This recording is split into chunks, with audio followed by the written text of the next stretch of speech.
abakyala bakyali mu struggle mbalamusiza nnyo mwe bali kubanga mukola bwe nva ku ekyo sibera mbera mulya zamanya bwesebaza banaye bwe tukola emirimu gye gimu mwenna bannange abakola emirimu gye gimu gy'okugala ku social media nga tukyali mu struggle mbalamusizaako mwe bali kubanga mukyali ku mulamwa era mwe bali kukola naye nfundikira n'okubagamba akagambo kano eno struggle buli omu yagijjamu buzi teri yawandiikibwa era ky'obulaba nti ekibiina kya National Platform ne People Power tekirina gwe kyawa application kujja kukola mirimu gino gyakwogera twagiyamanga ffe ku lw'ensi yaffe n'obulumi tewali gwe bawa application era buli omu byayogera yamanyi gy'abijja era n'embooka ezinamukubwa zimukubwanga ye kati ngenda basaba ekigambo kimu nti bwe tuba tuli mu struggle muno buli omu kola omulimu gw'olina okukola nga gwe gw'osobola tolingiriza mu sowaani ya munno edda ennyo bwe twatulanga ku lujjuliro okulya emmere mujjukire fedda edayiningi yatulwakangako senkaggale oba semaka bw'omu ng'atuddeko bw'omu abasigadde ffenna twatulanga ku lujjuliro wansi ku mikeeka ne twalirirawo akawempe ne twalirirako endagala ne batulako emmere era emmere eyo buli omu tebakkiriza kutula mu sowaani ya munno era buli omu baakubanga emmere bakubegerako emmere eyo bw'ogimalawo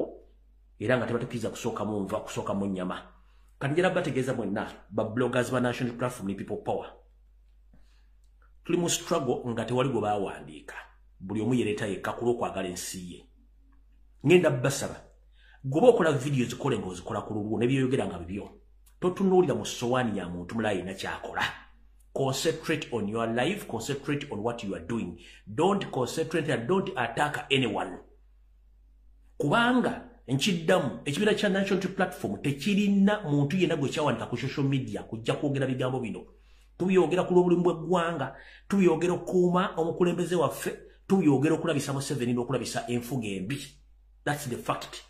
Kati gwaliyo ng'oli buloga okulumba buloga munno simanyi yoyogera tebikwatagana simanyi biki ng'alina byakola gwe naawe n'obiyingira mugenda kukusaba n'obuwombeefu buli omu tunula mu sowaani yo buli omu kwatawo okutambuze struggle eno naye gundi akola kino n'okiyingirira gundi akola kino buli muntu muleke kyavuga kyekijja omufula kyali anaavuga struggle ng'agivuga butereevu bwayo ajja gigusa anaavuga struggle ng'agivuga bubi era mujja mutegeera ani mukyamu era nkimanyi nti mwakitegeera ddala ani abakyamu bali mu struggle batwerimbiseemu kati simanyi lwaki gy'ojja maanyi galumba muna struggle munno n'otandika omukookera ebigambo oba okwogera ebigambo ebikikiri ngenda basaba nga bwe twakuzibwa edda buli omu tunula mu sowaani yo buli omu tunula mu sowaani yo tolumba toyogera Lumbuye kyayogedde kubanga Lumbuye tayogera bintu bye mwogedde already Lumbuye tadisguising information gye mwogedde William Asimu akola bibye Katongolo akola bibye Kojjo Mugezi akola byo n'abala buli omu wasaba akola bibye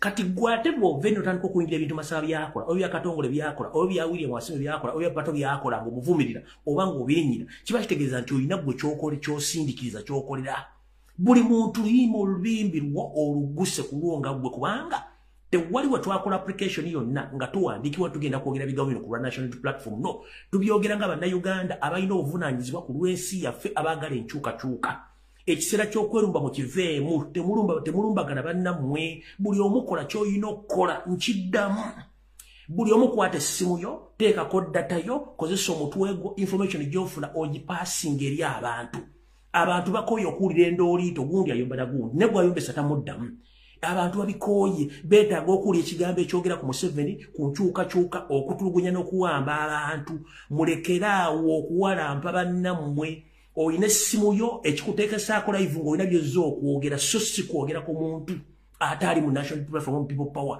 kola ky'olina okukola nga ggwe omuntu embooka ezinakuba ku lw'enkyukakyuka bagenda zikuba ggwe so si muntu mulala mulekerawo okwerumba mulekerawo okusasamaza abantu okujja okukyusa information y'abaana bagibogedde mugireke nga bw'agyogedde oba oli akoze eki olunaku lugenda tutuuka mujja tutegeera ani mutuufu ani mukyamu as simple as that kyenjagadde okuyisaawo mulekerawo okwerumba mulekerawo okuvumagana muli baana ba mundeemu nene muvumagana nkiddamu nga nfundikira akanyomero kano tewali n'omu gobawa application oba n'omu gobawa bbaluwa yakukoze kukola National Platform tukikola nga bannayuganda ku lwa Uganda yaffe etuluma kati okwerumba mbanga bagamba nti mulwanira mirimu gino si mirimu wantu sitaasa ggwanga kubanga TV ya Uganda tesobola kuba mawulire radio tesobola kuba bannamawulire tukuma omukulembeze waffe okuva ku bantu amuvuma abamujolonga n'omusiiga ettomi gwe mulimu ogwa tekisa ku social media ffe nga ffe bannansi abeeteekawo so sigamba tuna bwe tukolera twekolera nga ffe byenjogera mbyogera nga nze ate bivunaanyizibwako nga nze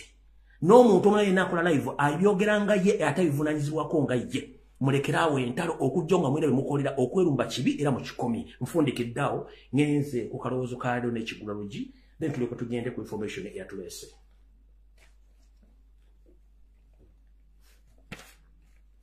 Kati kano ke kalowoozo ka leero. Mu kalowoozo ka leero kagenda genda eri buli muntu yenna asoomusemu gwe emyaka 18 okudda waggulu. Oba oli Uganda oba oli wabweru wa ggwanga. Njagala musalemu akalowoozo kano mukatambuze ku social media platform zonna mu ngeri yonna esoboka. Kuba njagala kwogera mu buwombeefu, kakuyingire mu bwongo, kakuyingire mu mutwe, kakuyingire mu busomyo, ate ofunemu ekyamagezi ky'ogenda okukola mu kalowoozo ka leero.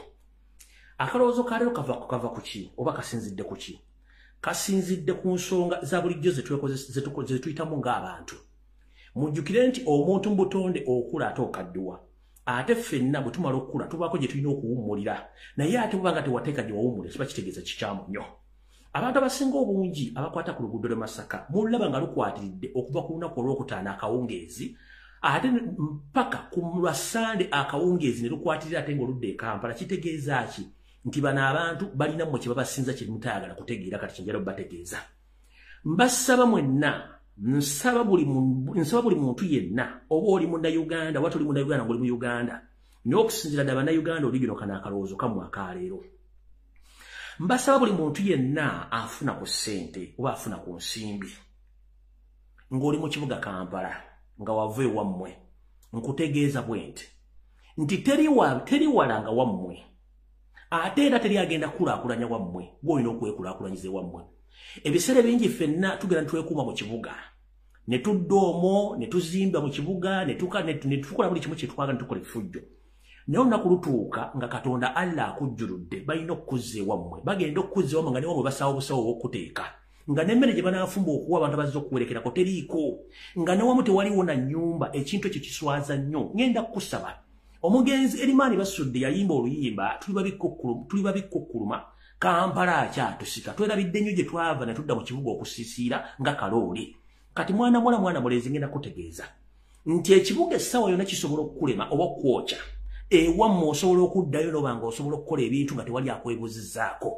Buli kyokola kikolema kubanga kimanye nti ekibuga essana kijja kwokya odde mu kyalo. Osobola okubanga wazimba akayumbako State Council nejja neyisa oluguudo lwatakusasula ogenda kubeera luddawa.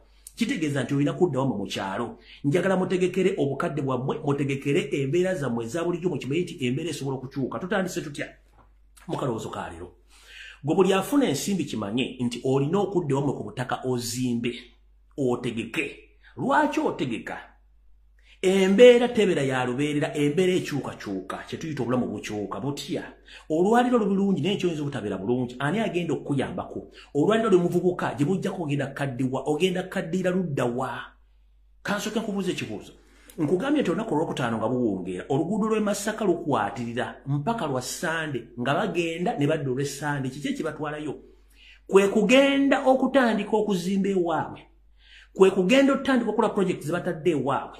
Olw'eggulo ku Sande bakawunga emmotoka ziriko embuzi, enku, amatooke buli kimu olw'ensonga nti beetegekedde obukadde bwabwe. Ne gw'oli mu kibuga eminwe 3 egy'amatooke gigula siringi 10,000, omuno gw'amawugo gumugula 2,000 kyokka ng'olina ettaka k'osobola ogenda n'oteekako essente ne balima emmere n'obanga ogenda ku weekend n'ogijjayo. Ate ng'okimanyi nti ne bw'onoobanga ofudde bagenda kuzika mu kyalo so si mu Kampala. Njala ombulira omuntu omu gwe bali bazise mu Kampala. Era bw'ofa kabeerera ndyoni ng'obadde mpangisa akusuzawo ennaku 2 esigale mwati mumutwale mu kyalo. Kati njala bategeeza buli muntu yenna kimanye nti okula togeza ne weesisigaliza n'ogaa nti buli kimu okikola mu kibuga. Nedda. Abasajja bano mulaba olwokutaano bakwata emmotoka zimpe enkoni ne bayingira ewaabwe. Badda n'ennyama, bajja n'enkoko, bajja n'embuzi, bajja n'emmere. Gwe emmere gy'otagana ng'ogenda mu katale ogenda gula matooke, simanyi ngenda gula ntula, simanyi nnyaanya biki. Already ye agenda ku lwokutaano n'atandika okukola ku lw'omukaaga n'olw'Essande n'adda n'emmere na buli kimu ate ng'alese azimbye. Y'ensonga lwaki bagendewe mu kyalo. Nemwe mwenna mukonkomalidde mu kibuga muganya okutegeka ewammwe bwe mumala okufa ne tubazza mu kyalo nga n'ogenda okuzika tusaawo busanya tolowadde ennyumba. Kino ekintu kiswaza nnyo. abaana ba Nambi, kiswaza nnyo abaana ba Kyabazinga, kiswaza nnyo abaana b'e Bunyoro, kiswaza nnyo abaana b'e Mbalala, kiswaza nnyo abaana mu North. Please musobole okubanga mwetunulamu ng'abantu.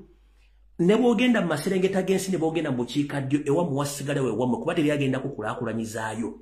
Gwe boolese ku kyalo ojja basanga abali step ahead of you nga baasiisiira dda. Gwe ng'oli mu kibuga okalula maaso kumbe ng'abasajja mu kyalo bakyali mu kukola. Nkuddamu okutegeeza mutegekera obukadde bwammwe ng'obudde bukyali. Mutegeke gye bagenda obbaziika ate mubeeko ne pulaani B nti ekibuga kisobola okugaana ngenda kudda wa. Ate mukimanye nti kati enswa bw'ekyusa amaaso nga n'envuba okyusa mu abali mu kibuga.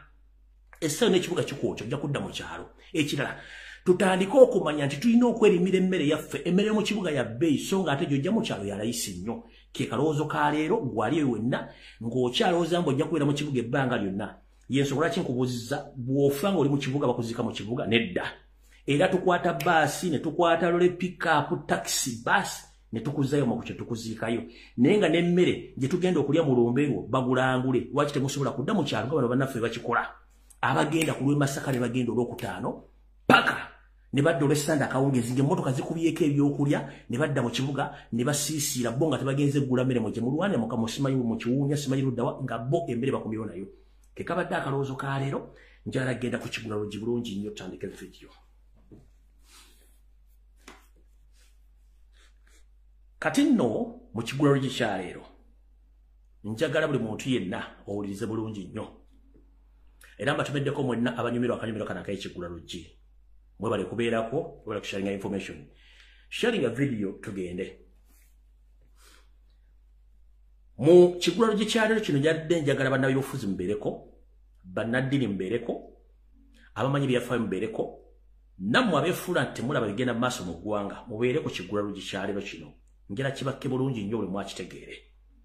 Ayogera mummanyi, seri antama ebigambo bino mbyogera, nga sitamidde era nga ntegeera bulungi nnyo. Mu Kigula Lujji kya leero kitambula kitya? Kijje mu kanyumiro akagamba nti atamanyi gy'avudde ate era tajja kumanya wa gy'alaga.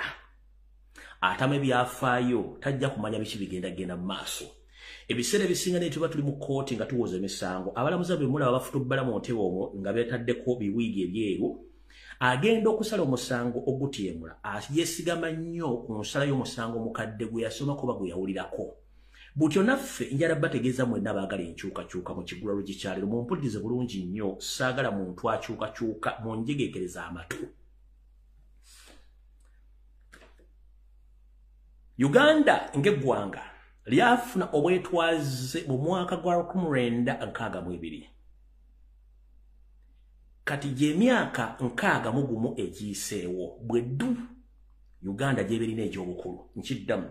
Eggwanga Uganda lyafuna independence oba obwetwaze mu 1962 okuva mu mikono gya Bungereza yali ekulira omugenzi Queen Elizabeth. Kati omugenzi independence no bagituweera kollo era Uganda etandika okwefuga naye tetwefugangako kubanga ekigendera ky'okwefuga kiba kitegeeza nti mukuze musobola okwesererawo ku nsonga z'ebyobufuzi n'obukulembeze n'okuweereza abantu kye tuyita service. Naye tetwamanya nti ebyafaayo bitulondoola. Gwe awagira omupiira, awagira ebyobufuzi, n'akola bizinensi, n'abantu obuntu mulina history byafaayo. Ekintu kye tuyita ebyafaayo biseera ebisinga kigoberera. Mula premier lino ganti eno tiimu emaze ebbanga tekubaasi no simaire banenga tekubaani ebyafaayo bidiringana atulu bituukirira. Naye njala kabatema namwanduke yatema omusika mulumbe ng'alowooza nti akimaze oba akikubye. Munnaye njala bategeeza ffenna tuli byabufuzi tuli mu politics tumwongera ku social media ne ku mitimbagano egy'enjawulo. Njala bategeeza ebyafaayo mu kukyusa obukulembeze mu Uganda tebitufevalingangako. Nedda. Ffe twali tulowooza nti mu gino emyaka gya .com era bano tulowooza nti bamanyi byobufuzi bajja kyusa ebyobukulembeze nga tewaliwo Munnayuganda n'omu ayiye musaayi wadde okufiira obulamu bwe. Naye mwana wattu kubanga kusiwa nsaano mu mazzi. Ebyafaayo si birungi nnyo ku saidi ya Uganda mu kukyusa obukulembeze naddala eri abo abakulembeze aba bali mu ntebe. Ebyafaayo bitulaga nti Uganda yafuna obwetwaze mu 1962. Naye okuba twafuna obwetwaze obwo Uganda ng'eggwanga terifunangako kukyusa bukulembeze mu mirembe ne bugenda mu mikono egy'omuntu omulala nga tewaliwo okusikangana bitogi, tewaliwo okuyiwa musaayi na kutta bantu. We twogerera ebyafaayo bino bitandise okweyoleka lwakuba nti abantu abamu babadde tebannakitegeera kati kakiwanjulire mukitegere bulungi. Emyaka giri 62 bukyanga Uganda efuna obwetwaze. Naye ng'ebyafaayo biraga nti buli mukulembeze yenna ali mu ntebe agibwako n'amaanyi ga mmundu. Bannaalumanya ne bessaalumanya abasinga obungi ne balusulamu akaba naye nga bandi bali tebafa olw'ensonga nti ebyobufuzi tubimanyi byakwogera na kutuula ku mmeeza naye bano abaffe buli atuulako balina mmalamu kuulamu na nnyondo. Kirajjukirwa nti gavumenti zonna ezibaddeko mu Uganda zigiddwako na mmundu era na kino bwe kyolese okuba nti Uganda egenda kwolekera akaseera k'akatuubagiro olw'ensonga nti ono yajja yalina ebigendererwa ebibye era nga naye ayolekedde okuba nti agenda kugibwako na mmundu olw'ensonga nti kyosiga kyokungula. Bano abasajja bajja batulimba nti bantu balungi nnyo kumbe baali batusibidde ekikookolo ku maaso. Yensonga lwaki nti bali mu kutiitira okw'ekika ekya waggulu nti buli muntu asobola okwogera bamusirisa atasobodde kusirika bamutta bwe batasse asibira mu kkomera nga n'ekimusiriza bwe kibabuuza tebasobola kiraba. Ekigenda mu maaso mu ggwanga essaawa zino njala kibategeeza nti Uganda eyolekedde akaseera akazibu ke tuyita timing bomb nti njala bawaako ku bintu mbadde temanyi nga mulowooza nti byakusaaga. Bibi ebiruwa wulira. Yoseriti bahabula otabasire mutano wakali nsireta mzezene nsanga bisibe yenga ye yayina ebigendero bye byali byekusikidde nga ne banete baate babitegera bulungi nnyo ke bayita kafeche yayina akafa akakecce nga teri akamanyi. Abantu bangi bayamba Yoseri nga balowooza nti bayamba omuntu wa bulijjo kumbe yali mpiri gye beeyoledde. Omanyi nti bayita okweyolera empiri kwe kwekulira akabazzi kugulu nga tutegedde. Bajjajjaffe beekudde akabazzi kugulu ke batateegera ti akabazzi kano kagenda baviiramu obulemu obw'ekika ekya waggulu ne bazzukulu babuloozeeko era ekigenda ddala maaso.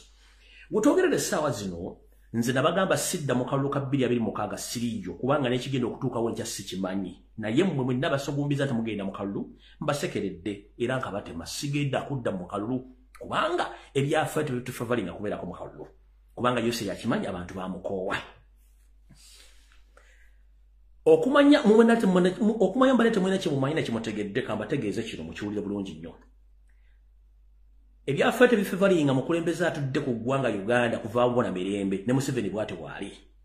Nga tetunnagenda mu kalulu kano aka 21 mumpulirize bulungi nnyo.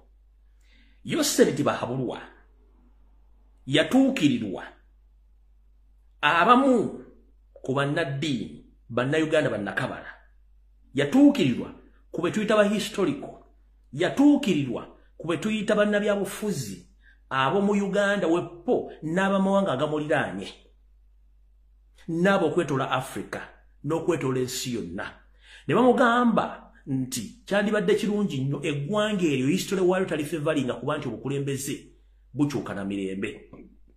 Tubadde tukusaba ove mu bukulembeze obwo tukuwe kye tuyita safe landing nga teri agenda kuvunaana musango teri agenda kukwata ku ssente zo teri agenda kusiba era ng'olina eddembe okutambula mu nsi yonna 24/7 w'oyagalidde.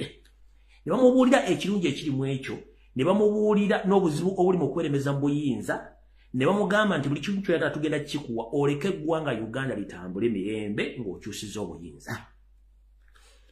Yoseri yabatunulira kyamulinga essalambwa eri ensenke kubanga ye alina ekigenderero ekikye ne banne kye bataamanya nti yali alina ekigenderero ekikye. Era meeting ezize zituula zonna ng'aziziimuula n'okutuusa olwaleero. Kanjala bategeeza ennyumba ya sitaani egenda kukwata omuliro ng'ate gwekumye gwokka. Mujjukira nti sitaani yali muweereza wa Katonda n'amala ne yeewaggula ku mukama we Katonda n'adda ku nsi n'atandika ottiyuma buli kitonde kyonna Katonda kye yateekawo. Wetwogerera essaawa zino ennyumba ya sitaani egenda kukwata omuliro nga ngenda bategeeza nti ennyumba ya sitaani essaawa yonna esobola otandika okwekuulamu amadinisa.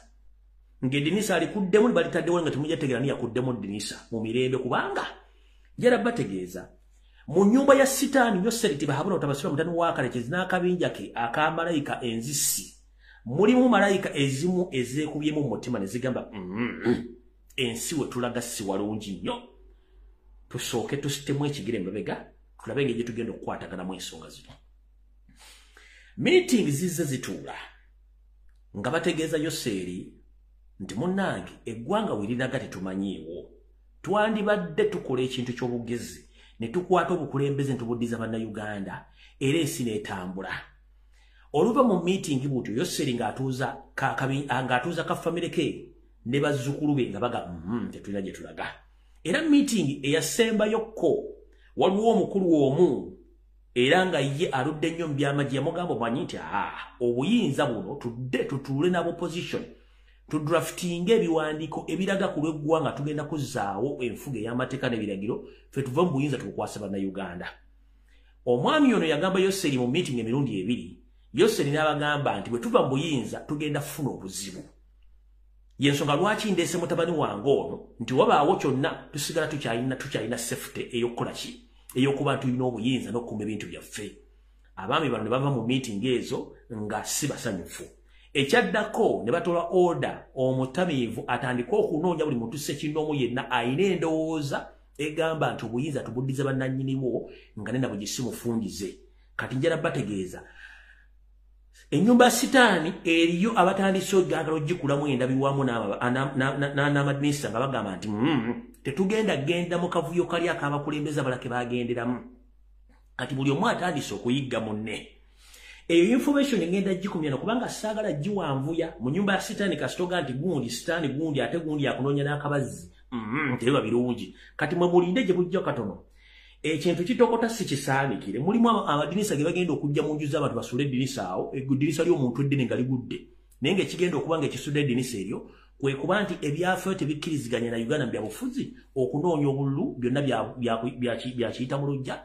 Bano abasajja balina kuvaako namwo. Naye ekirungi kye tulina nti mu nyumba ya sitaani mwennyini mutandise okukwatamu omuliro nti eri abawakanya ebikolo bya sitaani ate nga banene bamuga nti ekimala kimala. Naye olw'okuba nti ono ye alina ebigendero ebibye ne bane bataategeera kati ano wogenda okulabira kye bayita omuliro mu nyumba ya sitaani nga yeekomyeko omuliro. Kati nno kye kibadde ekigula luggi kya leero naye nga njala bategeeza nti buli omu tandika otunde ebyafa bya Uganda kuba mu 1962 okutuusa olwajja emyaka 61 tewali mukulembeza lyatudde ku ntebe n'avaako mirembe ebeera mmundu. Naye ku luno mulinde firimu ejja kuba sinsasulire nga n'agyogerera simumanyi. Kye kibadde ekigula luggi kya leero katutandisa information.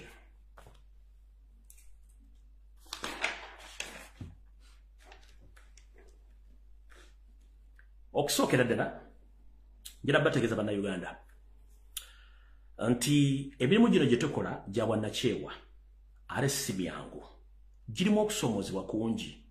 1 tuteeka obulamu bwaffe mu matigga. 2 tuwalampwa. 3 tuwaayirizibwa. 4 tunoonyezebwa. 5 n'otuuka okuba nga naawe otuuka ekiseera n'oga kikyendiko kino naye ng'ate eggwanga likuluma n'ogamba sina kyakukola kansigalewo eweeza omumba kubaze kuba oba kubaze kyappa. Kati embeera gye tulimu so ngenda basaba buli muntu ali eyo mumanyi kye tuyitamu. Lwaki njogera statement eno? Abantu bangi temumanyi nkola ya Yoseri. Yoseri okulemererwa ayonoona atya. Bw'omulemererwa okugula omutima gwo n'omulemererwa okutta n'alemererwa okufuna famire okyazzaako kusiiga mpitambi wonna woyita. Era lwakiri aspending obuwumbi n'obuwumbi ng'ayita ku social media mbannamawulire mu bantu ba bulijjo okukolako kye tuyita blackmail oba kye tuyita damage on media. Era akikodde ebbanga ddene nnyo. Kino akikola ku bantu bamanyi nti tabayinaako mukono. Ebigenda mu maaso ku social media mbiraba. Naye ng'ate abakola obuvuyo buno bonna bagamba nti ba professional journalists bannamawulire abatendeke. Era nga bakola ku TV, bakola ku radio, bakola ku ki. Naye nga mu ethiki z'amawulire ng'oli munnamawulire toteekeddwa wadde okuyisa ekigambo ekivuma oba okunyooma omuntu yenna. Naye mu Uganda osanga eyita munnamawulire ng'ayogedde ekigambo ekinene akikubye ku mmeeza kubanga kye kibasasuza. Osanga eyita munnamawulire professional journalist ng'awandiise story ekwata ku muntu ng'anfu. Osanga munnamawulire ng'omulimu gwe awulira ekintu kimulumba kuba nti waliwo omuntu ali mu byobufuzi nga ye teyali tamusuubira oyo ne kimuluma. Kati ngenda basaba tukola omulimu gwe gumu. Waliwo ebintu bye tutajja kuwa nnyo makulu na kubiwa budde kubanga tetujja kudduka na nsi. Ensi tulina okugenda nayo ku peesi yayo entonotono. Otherwise bwe muna agenda ku peesi gye batutwalirako mujja gweddalo. Nga bwe nabasaba nga tutandika struggle nti bwe mulaba omuntu ng'omulimu gwe aconcentrate nze ku Robert Kyagulanyi Ssentamu nga kuba mu station nzeeko oyo mmanye nti alina mission ye gye baamuwokola. Oba muganda oba si muganda muleka akole kyalina okukola, otherwise temushiyaninga byayogera. Ngenda kuzanya akatambi k'omukulu omu mukawulire byayogedde, naye ngenda bagamba nga sinakazanya. Eyo gye tuyita statement oba gye tuyita ebigambo ebiteeketeeke bibateekateeka okukozesa omuntu oyo naye nga tamanyi tebamukozesa. Ntandise bwenti. Nzomanye byange mbiyogera ng'omusezi agula essiyani nti kino na kino kigenda kubeerawo n'ensirika bwe kibaawo n'ensirikira ddala. Kubanga nze gyembanzi gye information neesigayo n'ebinaatuuka omubambi manyi lwakuba nti bano abasajja n'abakazi kye batamanyi nti the moment kenzijja ku live kuno nenjogera information y'emu nemba nkugambye nti gwe bagenda kukola kino ne batakikola ku lunaku lw'enkugabye binaku zomwezi bagoba omwaka kiba kitegeeza mu ngeri y'omubanda mba nkuwonyezza obutatuuka ku buvuno obwo abantu abamu kyabalimu okutegeera. Kati which ewedde navaayo n'empaasa security alert ku bantu abamu nena genzo okulanga bakannyo akatengo kangi nnyo nga batidde nnyo nga bulijjo namwe mutya nga muwagira ebikolo bya Museveni by'okutta abantu. Era statement nyizi zaafulumye nga bala social media badduka badde no bayogera kinenga okay no problem mukakkane mpola kubanga n'abaafa balina omusaayi ate yabatta Museveni yennyini. Museveni talina gweyesiga ku muntu munna Uganda amanye ekintu eki Jeneti Muhoozi n'abaana ab'obuwala bazaala basigadde bonna takyabaagaza. Gwe ne bw'onoofuuwa akadingiri ojja kukomekkereza nga weeyya amanda mu mbuga kuba talina kyakwetaaza. Olaba abantu baamuleeta ne bakuba emmundu okugimalamu amasasi mu magazini yabatta. Abaamuwa ensimbi yabatta naye ggwe ekiyenje ekitandika okuvuma omuntu from Monday up to Friday ogenda kukola ki? Waliwo social media platforms ezaatulemu okutegeera bakola ludda wa oba bakola mulimu ki? Olinga akeera program yagita ya Robert Kyagulanyi Center nga gwali mu kuvuma from Monday up to Friday namusibako kino namusibako kino namusibako kino namusibako kino namusibako kino namusibako kino ngenda bategeza nti beba mu ku Museveni bakosa mu tactics eza blackmail divide and rule. Nze nganzo omuntu ne bonojja nojogera kechi nabagamba system yangi je nina ndi immune ku bivumo ndi immune ku blackmail kubanga mmanyi omuntu gwendiringa nayo. When you get to know the person you're fighting with, or his tactics, then you can save yourself. If you don't know the tactics of Museveni's tactics, that means he's going to win you. So in the process, I know exactly what Museveni is capable of doing against someone who's ever counterattacking him and exposing him. Manyichi kyasobola okukola n'obusobozi bwe. Kati gwe atakimanyi Museveni abikola atya gwagwa mbikopo bosanga bavuye Lumbuye n'otya nnyo no nze ne bwonvuma n'onga nti ndi mubbi nga siri mubbi that is waste of time ne bwononga nti ndi muki that is waste of manyi kyendi kubanga nze nja kwogera ebintu by'embyogere ngende kuba kyemmanyi kye that is my constitutional right. Na freedom of speech na freedom of association na freedom of assembly na constitutional embirina ne bw'olyanga omuntu aga don't come out and speak kiba kitegeeza nti alina kya preventing ensonga otakitegeera. So in such a process, if we lost credibility on all television stations in Uganda, radio stations, and all presenters, that means the public needs to get other way of getting information. That's why we are here on social media, presenting, exposing each and every criminal activities which are taking place in Uganda. That is our responsibility. So, gomuntu waliye toddamu kwerumya mutwe. Nabuno bupeji simanyi buno busime bani aba bali yesimeri waliwo akapeji akalwa kakatali liberty simu bakabandi ndezo kachimbu kwa kala kaberoko bo mulimo gwako kunonya video zonna nkadezi gatagata teka mitibagala kubanga ekintu kimanyi mawulire Museveni akikozesa nnyo yabijjamba Soviet omuntu muteke ko pressure muteke ko buli kyoyagala kyonna nemo.com era gye tulimo kati sawa zino gojja kola ekintu okutuli kubaza si kyendi oba wastinga time ate you exposinga. Kati bubanga okepinga on to expose yourself media ejja kutegera bano bajja kutegera ni bwokolera kinabagamba ati ekintu kiwobudde mu bbanga tono nnyo kijja kuvayo bulungi nnyo olw'ensonga nti ojja kiraba gye kijja nga kijja kwezuula. So gwoba oli ku media bateka onako please calm down genda mpola tunuulire ekikuleese ebisigadde bireke bijja kwekola byokka kubanga Museveni yenkola ye. Nze ne bw'onoovuma Monday to Friday omala biseera ne bw'ononkonjera omala biseera kubanga si kyendi ndi muntu mulala nwanirira ggwanga lyange. Gwoba olwanirira muwogo Museveni gwakuwa siri mu kirasi yakulwanira muwogo. Bw'oba olwanira views siri mu kirasi erwanira views. Bw'oba olwanira rent siri mu kirasi erwanira rent. Bw'oba olwanira data siri mu kirasi erwanira data.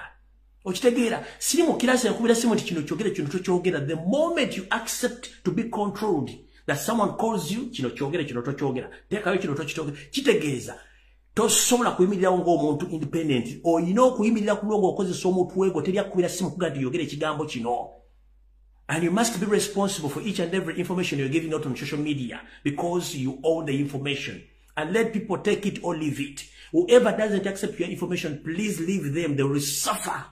Because they are there to talk. Propagandists right now, since day one president in Gajoko Simbawo, to are protecting president to the extent nga basajja bateka billions ku social media okwolo nerinnya lyakyaagula musiba buli kimu ne family buli kimu ne mukola omulimu ogw'amaanyi okubanga president akyali ono lwaliro nga buli kimu kitambula. Naye ate jjukira nti gwe gy'okoma okusirika gye bakoma okwagala okunyikiza omukulembezeewo, gy'okoma okusirika gye bakoma okubba eggwanga, gy'okoma okusirika gye bakoma okutta, gy'okoma okusirika gye bakoma okusiba, gy'okoma okusirika gye bakoma okubba ensimbi z'omuwa omusolo ne system okufa. Kati gwe bw'onoosirika kitegeeza eggwanga lyo liwaddeyo. Bwe banaakutiisatiisa eggwanga lyo liwaddeyo, kankubuulire teri muntu agenda kumanya lunaku lwagenda kufa, teri muntu agenda kumanya lunaku ki lwanaabeerawo, byonna bisigala mu mikono gya Katonda. Bwe banaakutiisatiisa onooty'okulya no, kitegeeza tusigale ku mulamwa yenna akutiisatiisa kimene naye olunaku lugenda kujja. Hitler yatta abantu enkumuli yitu ali luddawa? Mussolini yatta abantu ali luddawa? Amin yatta abantu ali luddawa? Muammar Gaddafi yatta abantu ali luddawa? N'abantu bangi bassa abantu, Obote yatta abantu ali luddawa? N'abantu bangi bassa abantu. Time is going to come nga you are jubilating, you are celebrating. Kubanga abantu bakimiti bagenda kubeerawo mpaka no tebali immortal, buli muntu alina time y'okufa n'okuvaawo abalala bajje. Space eri wide open, tetuma kigenda kuddako nkya. So bw'oga nti bakutisiza nibakwogedeko omala biseera olina okukola buli kimu ky'olina okukola mu time ensi ejja kutegeera nti oli musajja nnyo n'okusinga abasajja abalala. Tugenze mu maaso. Era nga sinagenda ku information njala soka bo akagambo kano. Ebintu bingi nnyo bigenda okubeerawo gye bujja katono nga ensolima n'enkweze ng'eziri mu National Platform and People Power zisala eddiiro okudda eri mu National Buzz Movement. Naye ngenda kusaba omukulembeze wange Omulondo Robert Kyagulanyi Ssentamu n'akakiiko kafuga ekibiina kya National Unity Platform, omuntu yenna alaga sayidi nti asaze nadda eri ssemateeka alikkirya w'eggwanga, ssemateeka wa Uganda alikkirya nti omukulembeze yenna alondebwa ku kkaadi y'ekibiina bw'asala nadda mu kibiina n'alaga interest y'ekintu ekirala, era ssemateeka atugamba nti omuntu oyo akangavvulwa okusinziira ku mateeka nga bagasoma. Ngenda kusaba buli muntu yenna gwe mumanyi takyali waffe mukozese ssemateeka eyo mukangavvula, era bwe kiba kisoboka kadi yaffe agize ne mu parliamenti agiweemu, tuteeka abantu abalala bajja okusobola okutambula n'omutindo. Mukozese ssemateeka kyagawe, tunaasirika bajja kifuula kubanga bala basajja Bafudde kyakuzanyirako. Omuntu yenna bw'alaga nti asaze nadda eri, please ssemateeka buki, ssemateeka mulambulukufu, mukozese etteeka abantu abakangavvule. Munaabaleka ne batandika okutambula, kitegeeza bagenda tufuula akagoma ka lubendera nga yagala yakuba n'agenda.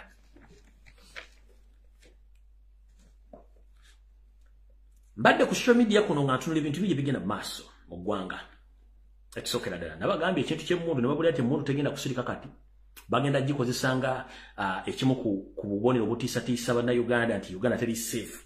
Ne mbabulira advantage Museveni gy'agala okukozesa, mwagitegedde bulungi nnyo. Mubadde mugoberera ekintu waliwo ekintu kye njagala musooke muveeko, waliwo diversion egenda mu maaso.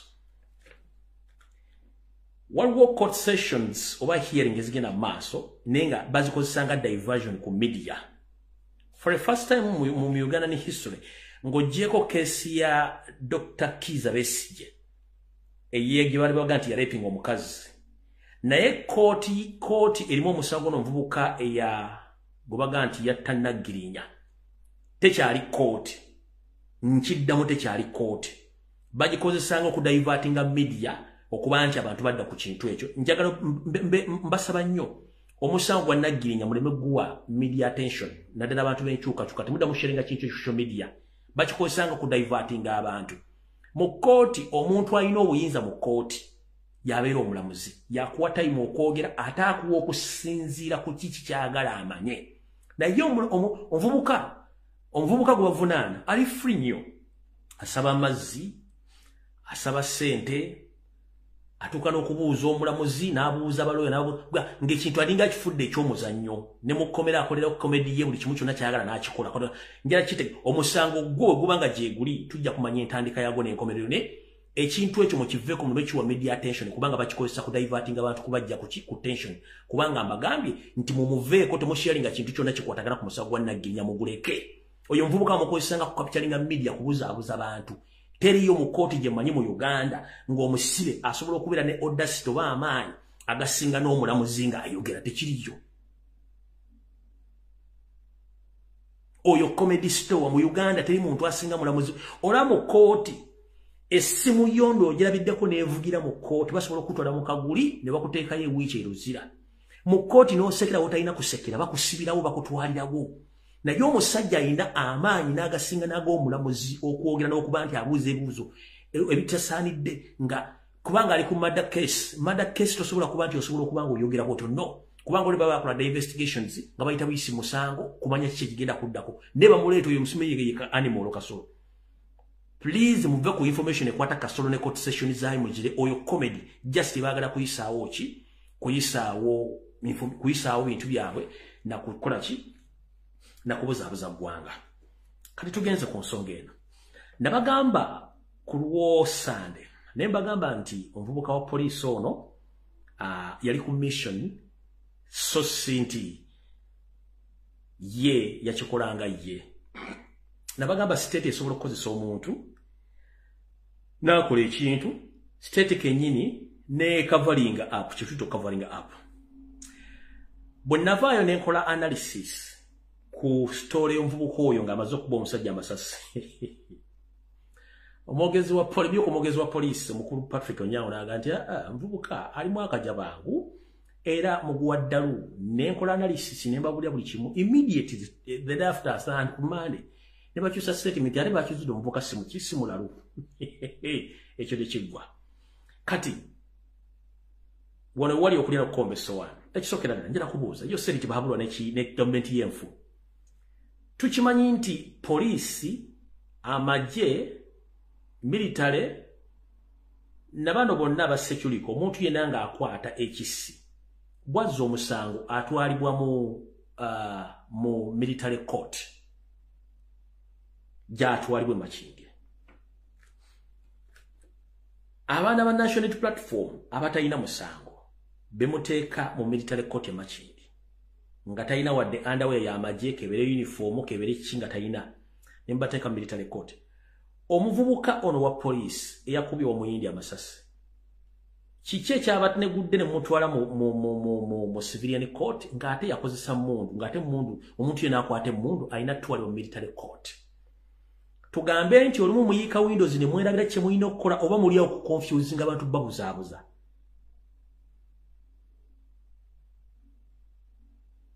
etteeka lisoma lirikkirira nti omuntu yenna ng'okwata ekyokulwanyisa oba ekisi ng'oli musirikale bw'ozza omusango tebakuvunaanira mu kooti ya bulijjo bakutwala military court kati abaganda baffe Bolivia Nalutaaya bamacete baani bonna batalina musango bali military court e Makindye n'abalala lwaki bali military court ng'ono omusirikale wa poliisi ebadde ne mundu yasse omusajja ate agenze mu civilian court kiki mutegeeza the same applies to muntu mukulu Jabiru mukulu yaga nti yakulya ADF essa abantu okumala enkumi luutu kati ate omutwala mutya mu civilian court Olivia Nalutaaya bagenda mu military court lwaki mubuzaabuza ensi n'okubanga buli kintu mungi temulowooza batebategeera kututegeera kati ekyo sigenda kugendayo ngera babuuza omuvubuka ono lwaki mwakozesezza obwangu obw'enjawulo mwasooka ne mutwala a good 3 days nga teri amanyi omuvubuka ono gy'ali naye nga yayingira ku CPS ng'ensi eraba ngero kwebaza mwenna abazizaawo studio phone eno baneemu bali nnyo omulimu gwe mwakoze yanjala sooka kubalaga video mwagirabye nnyo bulungi nnyo nijala sooka gibalaga wano kangendeko wano mu gallery ndowooza lwe naagifuna video eyo gallery where are you 1 minute gallery yino waka video kano kalina ya kakano wano bulungi nnyo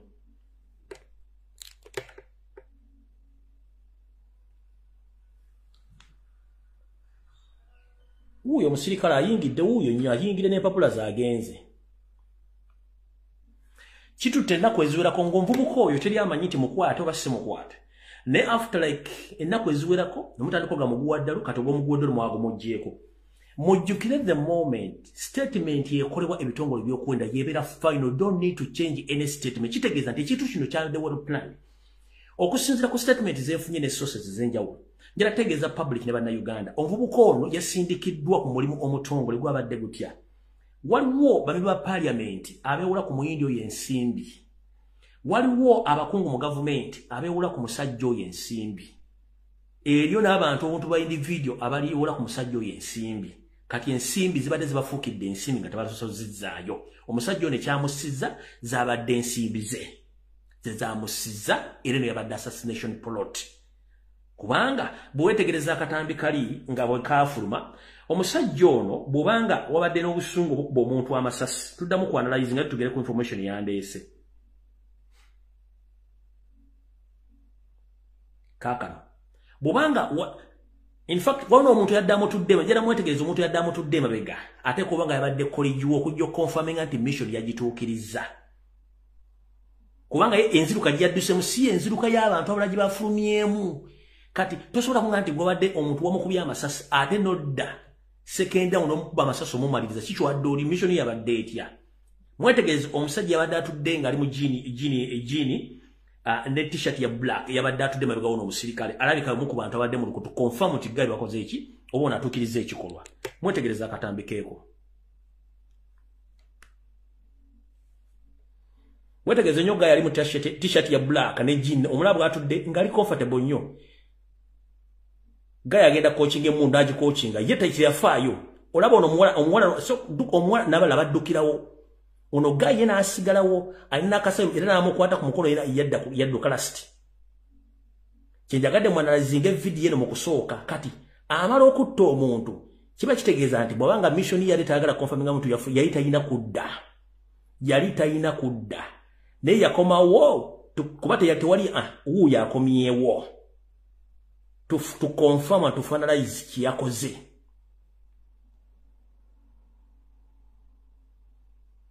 wetegereze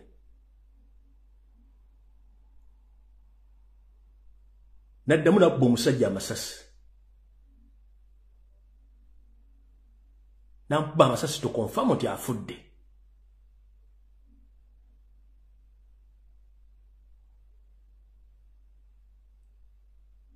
n'akwata fayiro ye n'atambula bulungi nnyo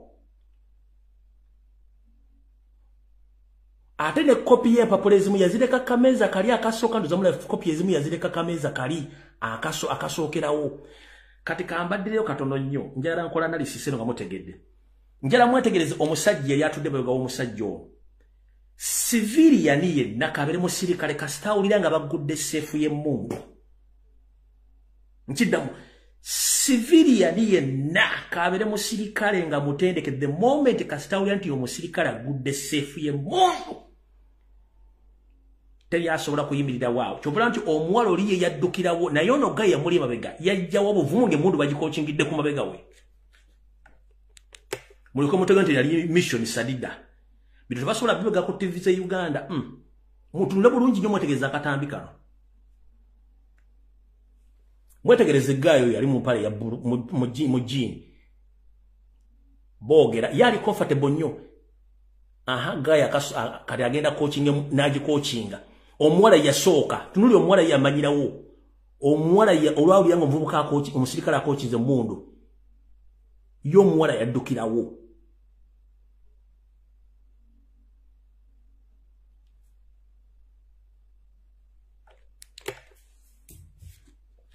ndoza mufunye ekituufu civilian yenna kasita omusajja ajjako akabaati bwati teri civil era kyobula nti omuwala yo olwawulira akabaati nga kavuddeko baka omuwala yaddukirawo naye gaya ali comfortable nnyo bane bonna badduse ye yasigala mpaka bwe yalanga gaya atambulira agenda kitegeeza he was there to confirm ne bayogera ku lasting abali mu corridor okudda okumaliza that means it was a mission to assassinate this Indian man so tebabalimba mudde mwetegereze bulungi nnyo akatambi akumujja kategeera Kati ne first statement gye basooka okukola n'omusajja muguwa ddalu. Ate ne mugisazaamu. You confirmed on media obutamidde omusajja mulalu. Ate ne mukyusa statement. Uganda zaabu nga sigwa musima. Uganda zaabu nga sigwa akola ki? Nga sigwa musima. Kale butyo awo bategezezaako nti omwami ono kyonna kye yali akola kyali kimutumiddwa abamu gavumenti ne mu poliisi n'ebitongole ebirala abaali babanjibwa omuyingi ono ne bamugjawo ate nga Abaganda tuga nti ebbanja ly'omwenge liggwa na mwenge. Mwe babanja ensimbi empya n'enkadde mujja kiddamu. Tugenze mu maaso. Mulabe akatambula ku social media ak'omusajja gwe baakutte dureva wa kitongole ekiramuzi. Kati njala mumpuliriza bulungi nnyo banyaba ne bassebo. Eggwanga Uganda liri mu kattu k'ebyensimbi nze mbagamba. Naye abantu abasinga obungi tebakitegeera. Bwe twali tusoma economics ne commerce. Mu economics batugamba nti omuntu ng'akola olina okuba nga ensimbi z'ofuna omusaala zikwatagana oba ebintu ensimbi z'ospendinga oba ensimbi z'osaasaanya zirina okuba nga zikwatagana n'ensimbi z'ofuna ku musaala. Buli lw'ospendinga ssente zisukka ku musaala gw'oba ofunye kitegeeza oli mubbi.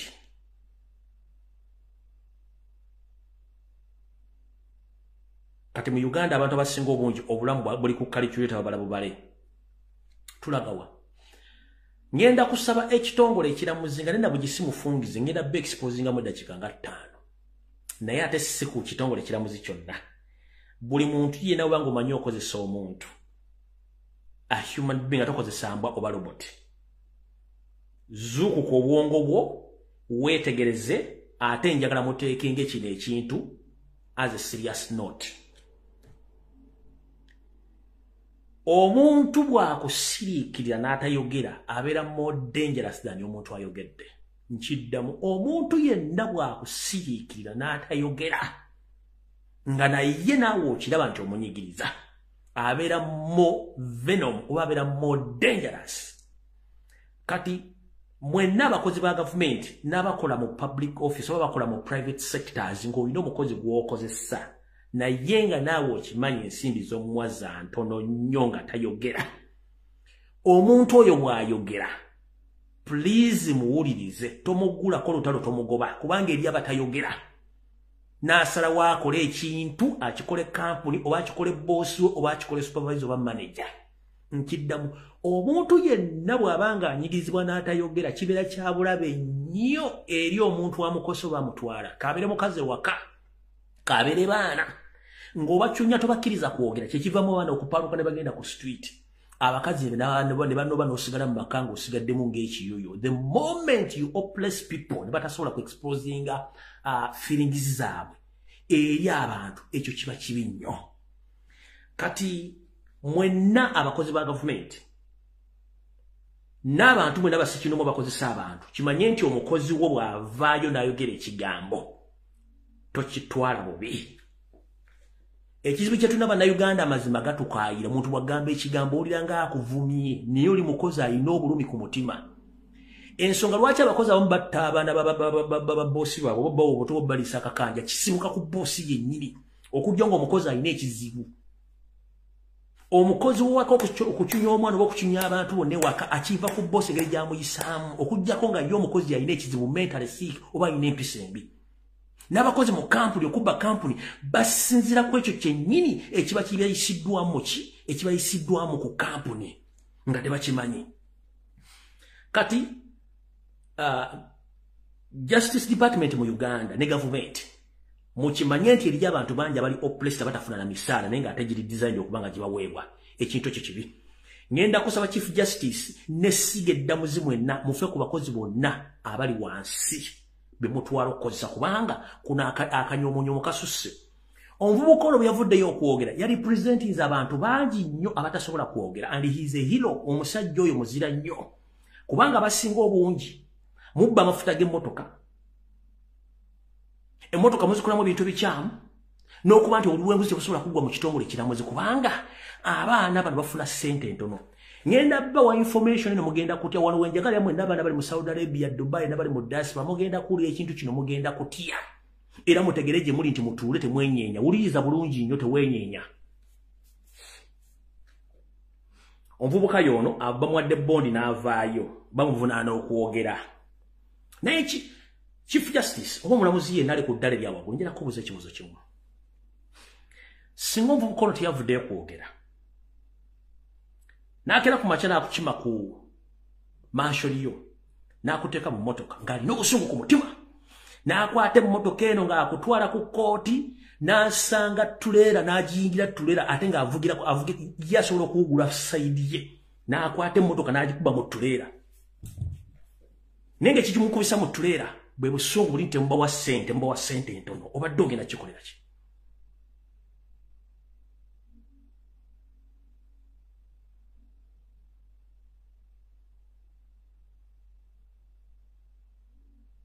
Mbuuza omuvubuka ono okuvaayo okwogera is a hero yayogedde ekintu ekibadde kirimu abantu bonna mu department ya justice wuno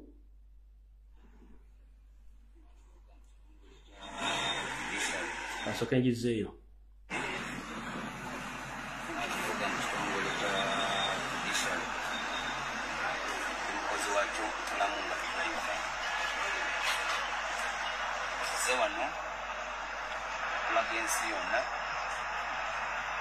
Gambo byenayogera mu katambi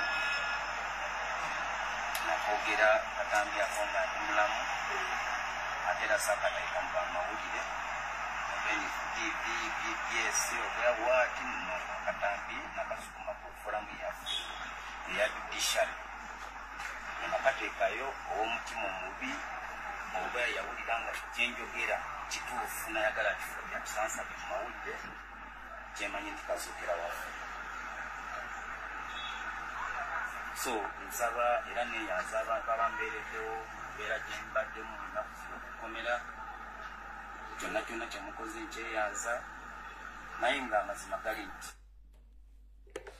omuvubuka akugambye yalikodinga akatambi kano ng'ategeera bulungi akatambi yakateeka mu WhatsApp group z'abakozi ba judicial service nga baduleva n'abakozi abalamu babeera ow'omutima omubi najjayo akatambi kano n'alyoka akatambuza ku social media ekamuviiriddeko obuzibu naye kugye yayogera ategeera buli kimu ng'akimanyi bulungi nnyo. Reason being abantu bamutya okwogera but he came out and spoke for the house people who can't speak for themselves n'ayogera kati njala bategeeza mu abalamuzi ngenda kuba exposing olwaleero somehow somewhere sifaayo kubanga nze sina gwe ntya kuba nja bagamba amateeka bwe gaba bwe gali nga kutukiza okwo tugenda kwogera. Singa omusajja ono n'abalaba driver bamanya balina ebizibu singa asirika busirisi n'abeera n'ekinugu omwana we tasoma mukazi we talina ngoye za kwambala tewali mmere apangisa ennyumba talina ssente ne mugaana omuwa omusalafu ogulu 2 months oba sireze muziba n'akwata emmotoka n'akukima ku apartment n'akuyingiza loole ani abasinga obubi muwoze emmotoka yagudde ku accident omulamuzi gundi yafudde gundi yakoze omusajja akuyingiza loole olw'obusungu omuliko ku mutima nga tayogedde negga yavuddeyo n'ayogera then ne muggulako omusango yakoze ensobi okwogera. Nkugambye ekintu ekisinga okuba bimu ye muntu agenda silent naye nga naawe kenyiri amunoga waleka waliwo ekikyala omuntu n'akusiriikirira abeera mubi nnyo n'okusinga ono ayogera.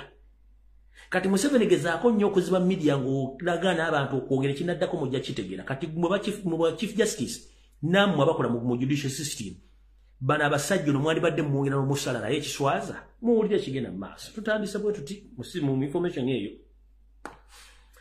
Eno chat jengendo basomera ya public service mugenda kulya abantu sereza bafuna nebifunga temuli osereza abafuna njagala nsooke nkwate calculator wano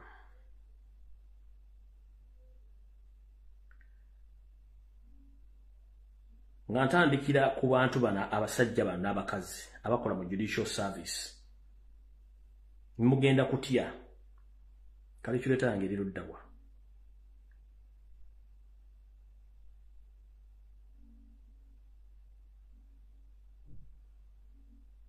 yino wano driver yenna ali mu judicial service oba mu judicial commission ng'avuga omulamuzi oba avugaani bafuna emitwalo 23 buli mwezi. Nkiddamu. Driver yenna avuga ali mu kitongole ekikyewo kiramuzi afuna emitwalo 23 omwezi. $1 wakati $4 wakati wa dola ziyingira $6.5 awo omwezi. Driver akola mu judiciary afuna wakati wa $6.5 omwezi gumu.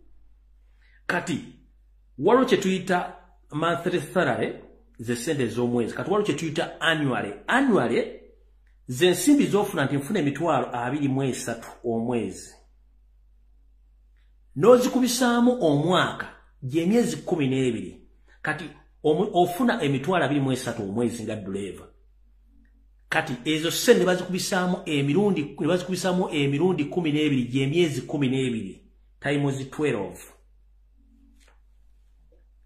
That's what we call annually. Bakwata serezo zofuna nti emitwalo 23 ne bazikubisa mirundi 12 nobanga mu budget ya judicial oba ya judiciary badriver basinga obungi omwaka bafuna $2,706,000. Nkiddamu badriver omu kuwabo bafuna $2,706,000 omwaka. Njagala obuulire ennyumba mu Kampala ng'epangisibwa $5,000 ng'omusajja ne $23 kwakola buli kimu. Gwali ku live kuno njagala obuulire ennyumba mu Kampala nga $5,000 ekitono nnyo. Driver ono sente zinaagenda zimanaginga atya mu life ne economic crisis ne inflation eri mu Uganda. Driver ono agenda kumanaginga atya $23 per month. Alina omukazi, alina abaana, alya, anywa, ayambala, jjukira bana abasajja olina omuvuga nga nawe oli smart kubanga ovuga mulamuzi. Njala kubuuza emitwalo 23 omwezi. Driver ono azimanaginga atya in life. That's how corruption tagenda kuggwayo. Kyova olaba ekkooti zirimu amakoona, zirimu ebakaddo. Eno system etambula mu judicial system nti bana abasajja bafuna ensimbi nga ziyita mu bakaddo so siri mu kkooti gye mulamu gundi yawuziza omusango. Kati kinjagala okubabuuza. Mbagambye nti omusajja ono buli driver yayogedde afuna emitwalo 23 omwezi. Omwaka gye $2,706,000 omwaka. That's what we call annually. Katugende mu reality mulyoke muwulire lwaki abasajja bano bazira nnyo. Tugenze maaso. Eno chat ya public service. Esoma bwetyo. Schedule 9A, salary structure for the specified officers in the public service for FY 22/23. Sente za government nga baziyisa mu budget. Bayisa sente nga either quarterly oba nga za mwaka. Kota jemyezi wakati w'emyezi 3 waliwo 6 ne 12 omwezi. Kati bano mu judicial system sente zibera za government ebala sente zonna nga za mwaka ne basindika mu judicial zibera ku account eyo. Kati mugenda kulya abalamuzi sente zebafuna, mugenda kakasa nti bana abaana bazira nnyo badriver nabakola emirimu mu judicial system. Ngenda basomera n'abasajja sente zebafuna mujja kutya. Ntandise bwe nti mulize bulungi nnyo. Ekisookera ddala. Yino chat kanji balage mwizo ga musajja byayogera byanjwanjwa yiyo chat. Eyo chat ya public service buli bwengendo kuba menyera wano ze sente zaafuna. Sente ze kumenyera zaafuna omwezi ngo zikubisemo mirundi 2. Zikubisemo mirundi 12 gy'emyezi 12. Tutandise ne designation waliwo FY 2021/2023 monthly annually sente zaafuna omwezi ne bazikubisaamu zalina ofuna omwaka lumu government zemusindikira. Tutandise ne Chief Justice Winyidolo oba Chief Justice Winyidolo wano monthly afuna $2,600,000. Kati okwata $2,600,000 n'ogikubisaamu emirundi 12. Chief Justice aba afuna omwaka afuna obukadde 318. Nkiddamu bw'okwata $2,600,000 mwe mitwalo 5 zafuna omwezi n'ozikubisaamu emyezi 12 Chief Justice afuna obukadde 318 omwezi naye omusajja amuvuga 24/7 afuna emitwalo 23 omwezi bw'ozikubisaamu omwaka afuna $2 mu emitwalo 76 paya. Kati gwe omwana ali e Dubai ng'ofuna $2 weegomba omusajja ali mu essa avuga Chief Justice tewasoma ofuna $2 sigala ku mulimu g'omwana yenna housemaid or house manager ali mu Saudi Arabia ng'ofuna $1.2 ng'oli mu house osinga omuntu ali mu judicial system driver kubanga sente zafuna omwaka ozikolera omwezi gumu n'ekitundu big up musigale ku mulimu temupa ku mulamwa tewabakutiisa nga kujja ku mulamwa bino bimulaba ne mu government offices mu ebite biri kuno driver ye Canada njagala baga buli muntu sigala woli banga ofuna seresuka mu $1.2 ezo sente empitirivu mumpulidde bulungi nnyo era tuderewe kubagisa simanyize bampa $1 sente ntono nnyo driver avuga Chief Justice wavuga omulamuzi yenna afuna $2 mu emitwalo 76 omwaka nga gozikolera omwezi ogwo.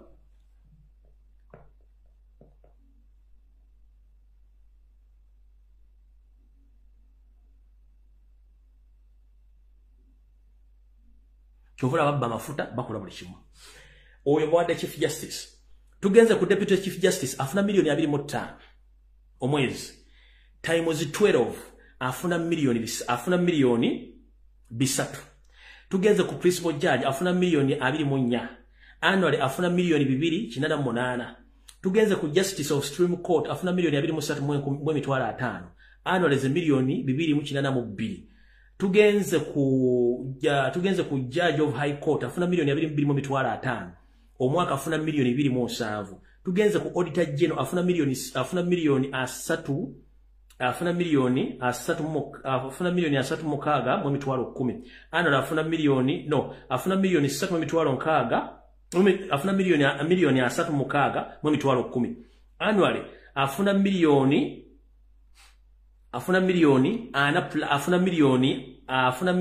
plus. Tugenze ku Inspector General of Government afuna $3.7 omwezi. Tugenze ku Inspector General of Government afuna $3.2. Tugenze ku Inspector General of Police afuna $6 mu emitwalo 86. Tugenze ku Inspector General of Deputy Inspector General of Police afuna $6 mu emitwalo 77. Tugenze ku Commissioner of Prison byabashayija afuna $6 mu emitwalo 86. Tugenze ku Deputy Commissioner of Prison afuna $6 mu emitwalo 77 plus. Bozi kubisamo omwezi bozi kubira musame ebiruti 12 sente zofuna zibamutera mu government zembalirira omwaka. Kati Dulevo yavudde nayogera afuna emitwalo 23. N'emitwalo 23 gino asobola atyo gimanaging okumala ko obulamu.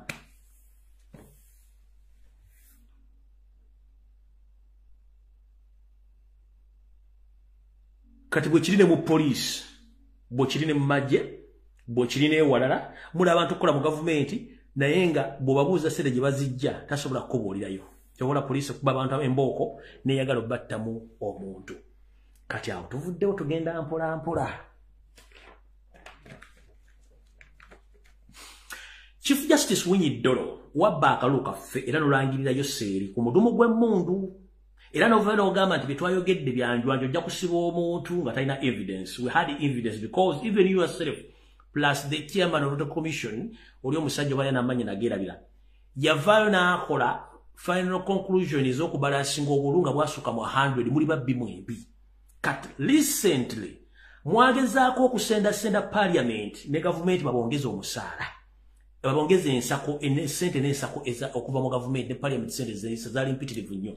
Naye twagala kubuuza sente zonna parliament ziyawa government ziyawa mwaziteeka ludda lwaki bana abakozi bavayo complain nga sente mwazifuna nga baziisa ne muzifuna lwaki bana abaana tebafuna sente zaabwe mwagala basi babusibi baba mwava ku sente mugenda ku billions oba ziri mmeka zababa mu justice department naye sente lwaki temuwa abaana bano sente.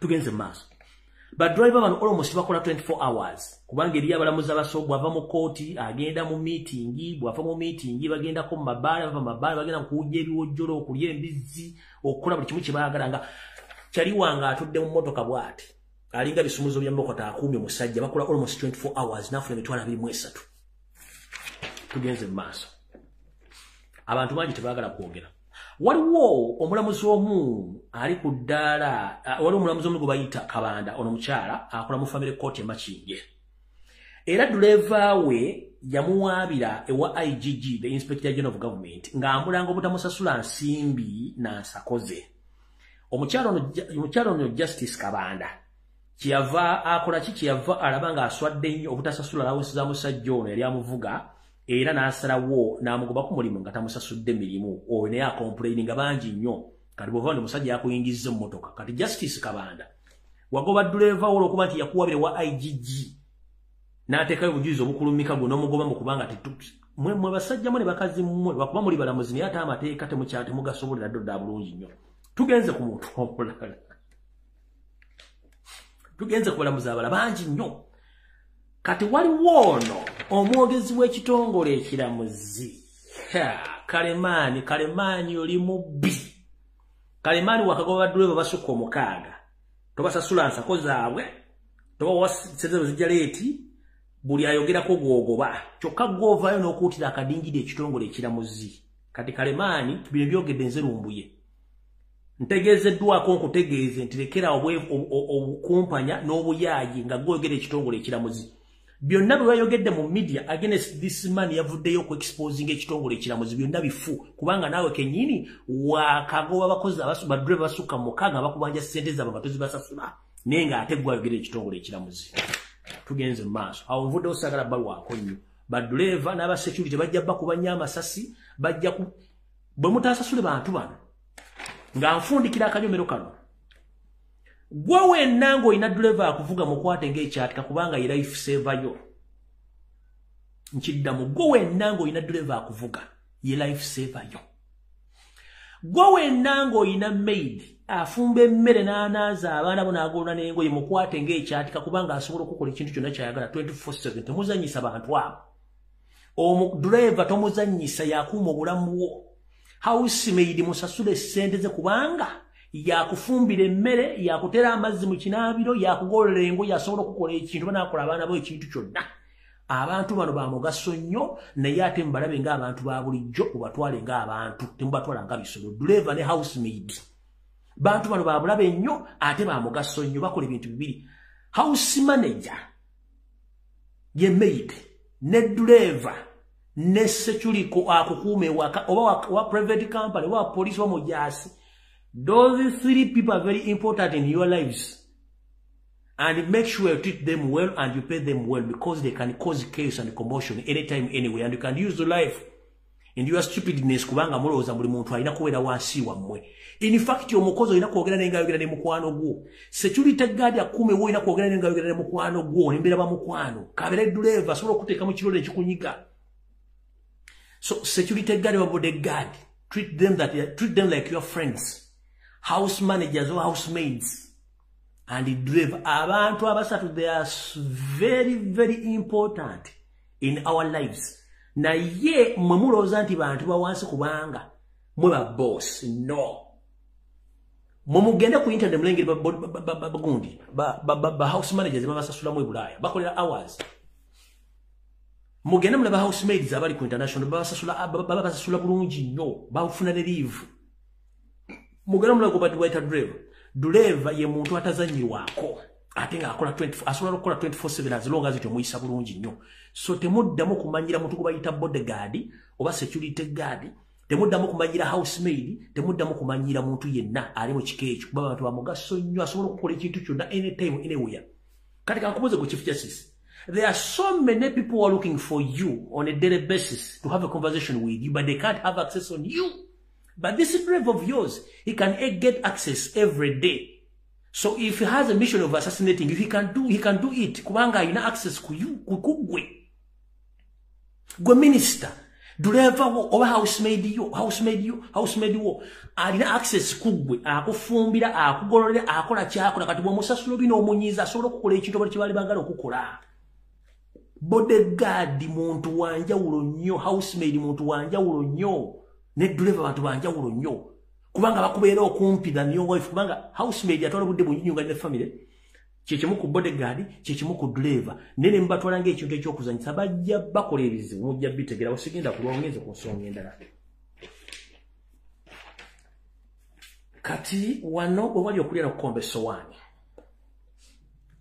Consulate Mr. President kwoli mwenna n'abantu abali mu kibiina kya National Platform. Mbagambye mpola mpola ajjiisa obusera bogobogo simuliro akwata empola atuuka wala. Wetwogerera mu abali ku social media abefula ne muli bakyuka kyokka nga muli bakirumira mpibbiri basaasire mutumaye mulimu gwe tukola ffe tukola omulimu kubanga ye gwe tugukola kaagumanyi tumukolako damage ne tu exposing a government mwe mudde mu kwayo yange mbate utasupu ku kyoto mujja kutegera funu mwe tukola mujja tusanga tumaze okuyitawo. Wetwogerera government ekimanyi nti okutambula kwa Kyagulanyi kibi nnyo gye bali ate nga bakiwulira kubanga yakola bibi in fact alina kubirala nnyo naye ng'ate kyakola yakimanyi.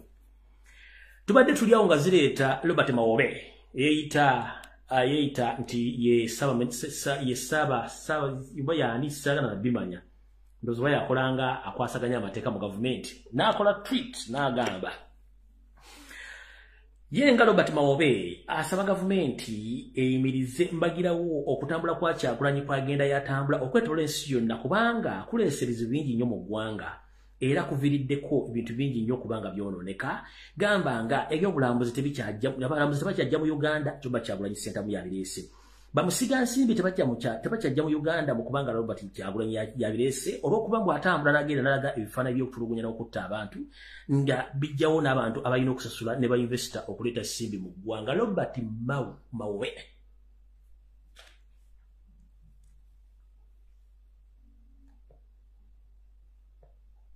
way back we used to say that you are among the clever people in Uganda, but I doubt your understanding these days. I doubt.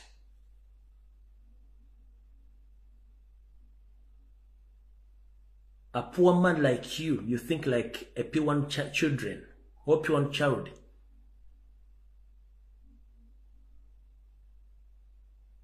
Way back when you were still in the opposition, you used to condemn the torture, the arrest of innocent Ugandans. But when you were invited to join the government, you changed your mind. Now you don't see anything which is taking place in Uganda. Like the kidnaps, the killing, the assassinations, and each and everything. You don't see anything now. So you are blaming Bobby Wine that is moving around the world, intimidating or stopping all investors and tourists to come in Uganda. Let me ask you one simple question, sir. Is Robert Kyagulanyi the current president in Uganda? That is the question. Is Robert Kyagulanyi the one arresting and kidnapping innocent Ugandans?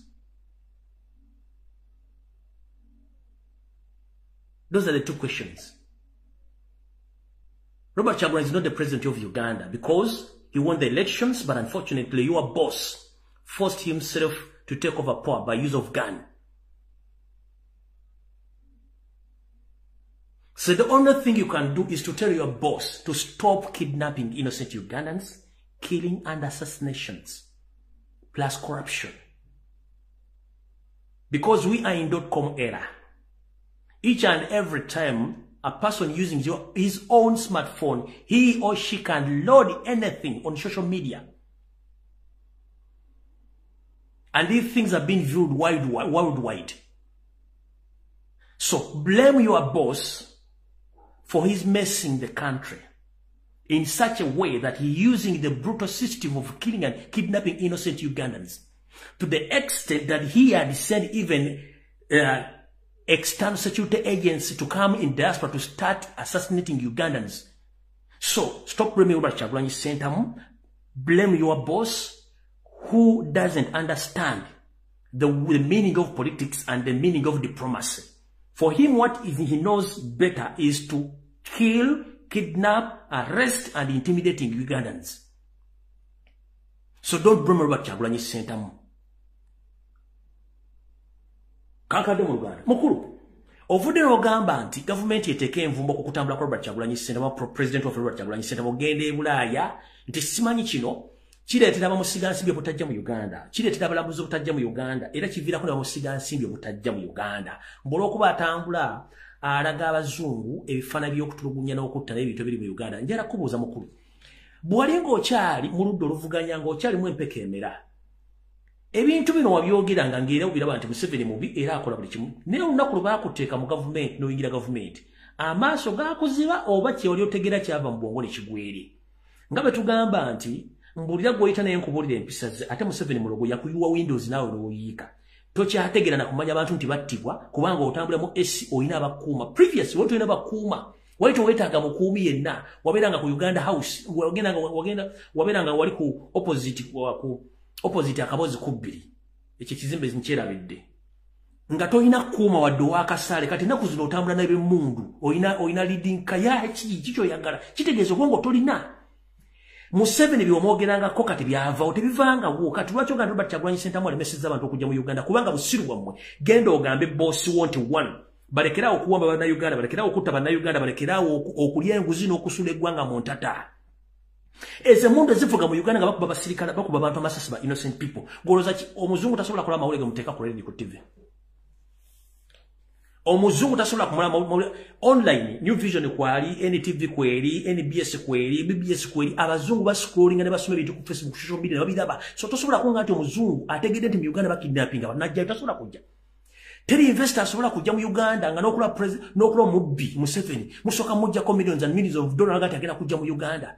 Okitegeera, Robert Kyagulanyi Ssentamu kyakola bakiyita exposing, kulabisa. Kati gwe tosobola kulabisa mu kitegeeza nti oli musiru. Bwabanga ne driver yavudde wa justice or Minister of Justice wa judicial system n'ayogera ebigambo ne mufundako omusomo simanyi yayogedde ebyasima, tukitegeeza mu basimu ino okwetereza ng'obudde bukyali.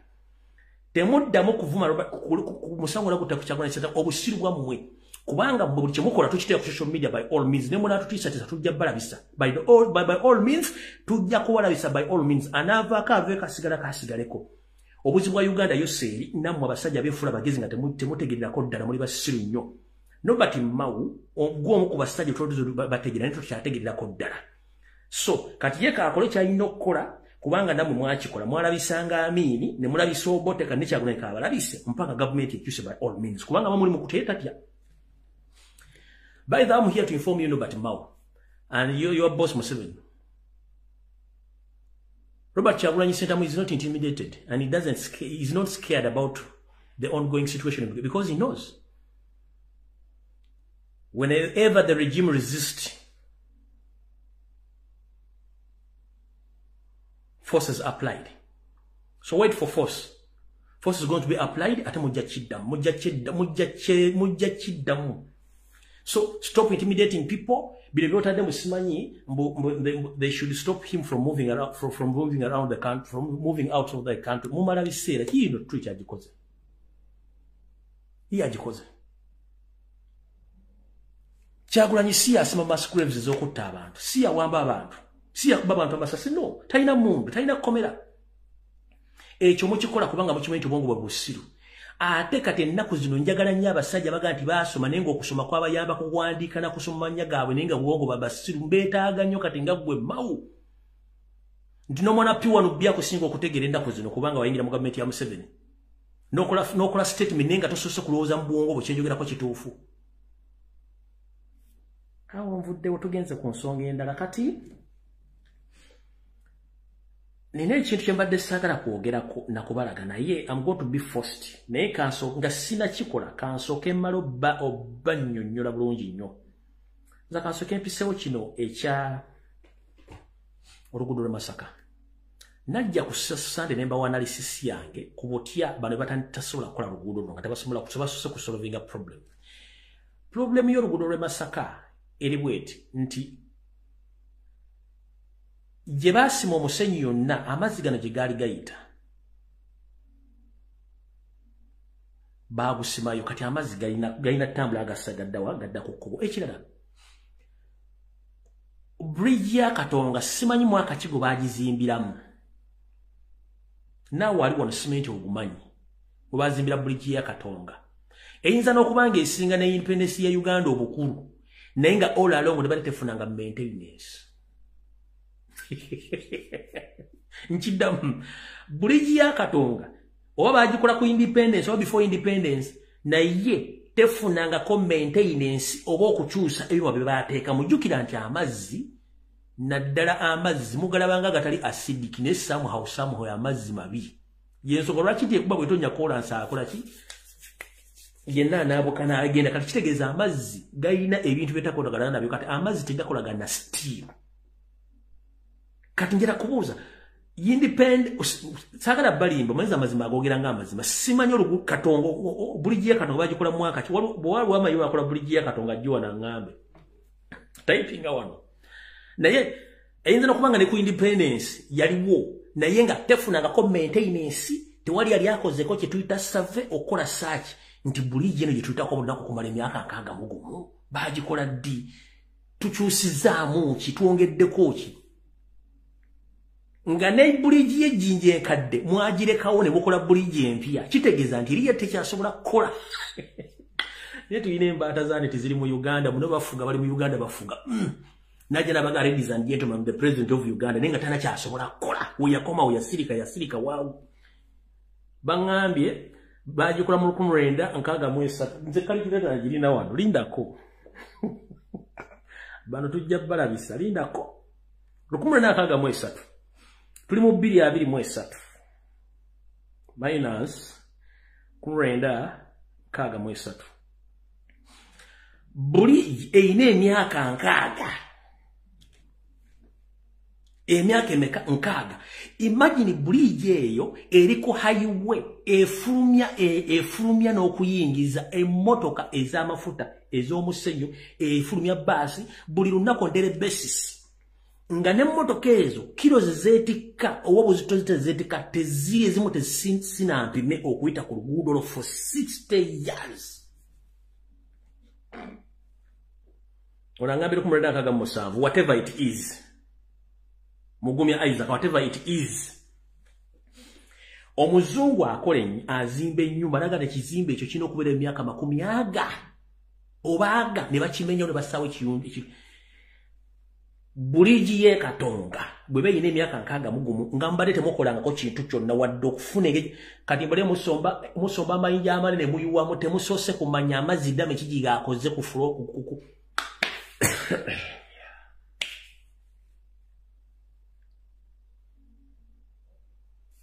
mulese kano kaweeti akaina akagulu akawanvu n'embotoka by'amayinja muyuwambu yiji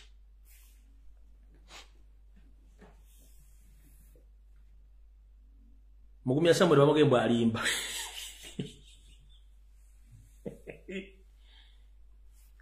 orugu in fact Katonga bridge yonga yo ebadde tata wa Uganda emyaka nkaaga nga buli nakuyitake mmotoka ezisuka nzero gali zinza nokuba zisuka akakadde olunaku nga zisuka akakadde buli mmotoka ina buzito bwayo ngeyitako nga temulukona nga maintenance temanti nalo kufuna option y'oluguudo olulala kati mulese mutandise okuleta amayinja muyiwamu amayinja temusoose kuma nabaga temugeze ne mukola oluguudo nga temusoose kumanya amazzi gavudde ludda wakiki ekyagajja amazzi gabadde almost for 61 years nga tegabomoka kutuukaawo ate ne mbagamba nti amazzi gagenda kuva gye gatuuse luka yina gagenda musalako kyatandise okulabika na kibagamba ne mbaga nti amazzi agenda kusala ku luka ya nyumba zitandika okugwamu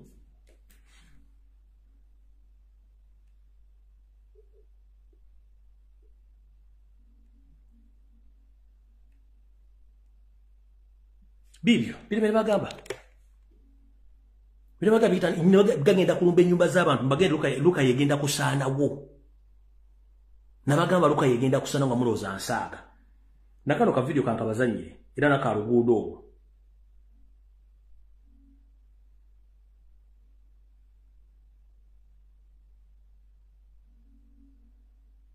loza saka uploadinze wano munansonyi wasaka uploadinze akalaga nti oluguudo lwabomose mu bitundu okuva mu lukayo okuyingira side lwabomose kitegeeza nti mwe temulina common sense kumanya nti oluguudo lwakola mu 9 oba nkaaga mu ebyo nkaaga mu 3 after 15 to 20 years nino okukyusibwa temukimanyanga nako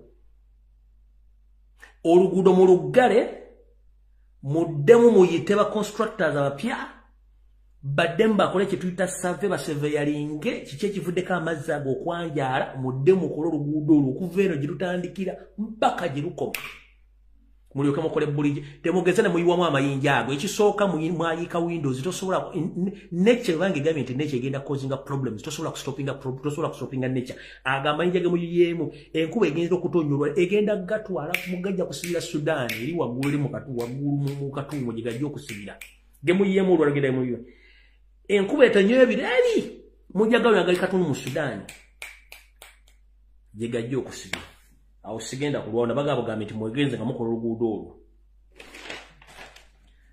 kati ngenze ko kintu kino kuba ndedda kikanga 10 zokka ngenda basaba mwenna ba comrades abali mu struggle n'obuwombeefu please temuddamu basajja mivule mu muleke mwenna abaana bali mu struggle temuddamu basajja mivule mu muleke kubanga ye muntu omu go bazzaawo okuvuma Robert Kyagulanyi Ssentamu nga tamulinaako kintu kyonna kyammanyiiko temumuddamu nge mwali mwesonyi omugenzi temudda mu mivule muleke bwe navuddeyo ne mbawa security alert abasajja bano kuba bagenda batta ekyo nakibagamba openly ne batya nnyo n'ava n'akola kye tuta premeditated statement n'ayogera ebigambo naye abasinga obungi kansooke mbannyonnyole ebigambo bino lwaki yabyogedde Museveni system gyakoze asobola okukozesa omuntu singa oba teweetegeerera kati nga basajja mivule